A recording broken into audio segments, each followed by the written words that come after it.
As we have been discussing the Day of the Saints, we have also been drawing a stark contrast between the religious institution called church and the kingdom of heaven's Ekklesia on earth.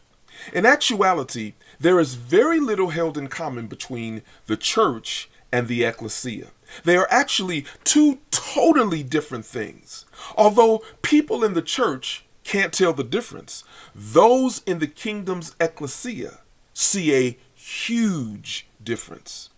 Those who are in the religious institution called church think and behave one particular way, while those who are a part of heaven's Ekklesia on earth think and behave a totally different way.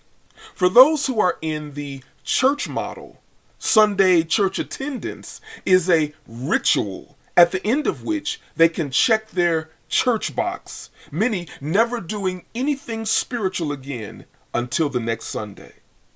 This is what I call a religious person who is a part of the religious structure.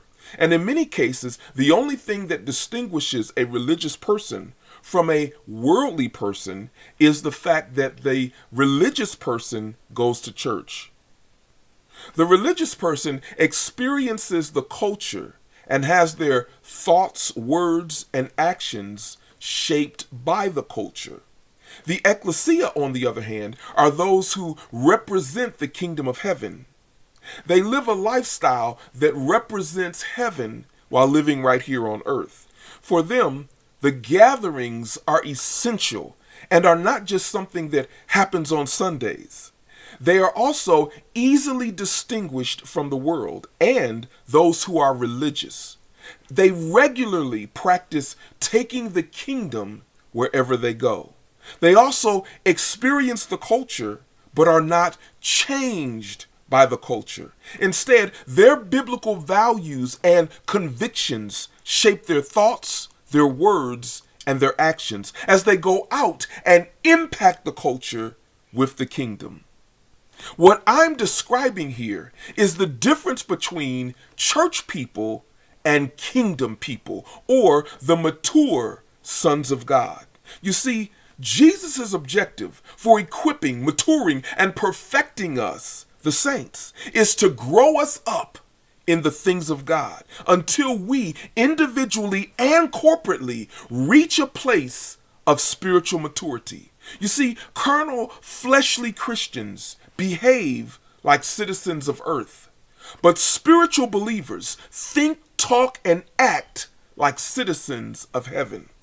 Now, this is not to insinuate that they're perfect, but rather that they are striving for spiritual maturity.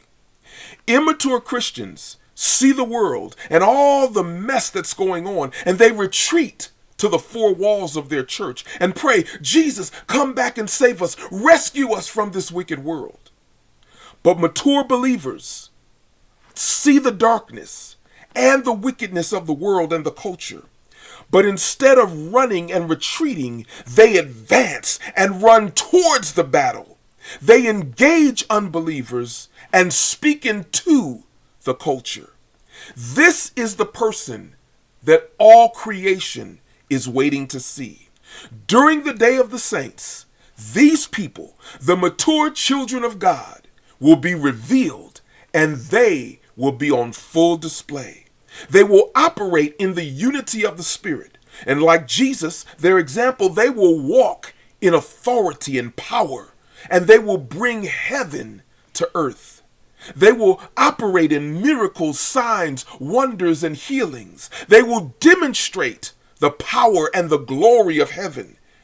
Just as in the natural, a hot spot is an area where you can tap into and get a strong internet signal. These people that I'm talking about will be heaven's mobile hotspots on earth, and wherever they go, they will create an open heaven and will usher in the glory and the power of the kingdom. But remember, this is not just for spiritual leaders, the coaches and the trainers. No, this is what God wants to do through his saints. Why? Because that is the best way to impact the entire world and the culture with the kingdom.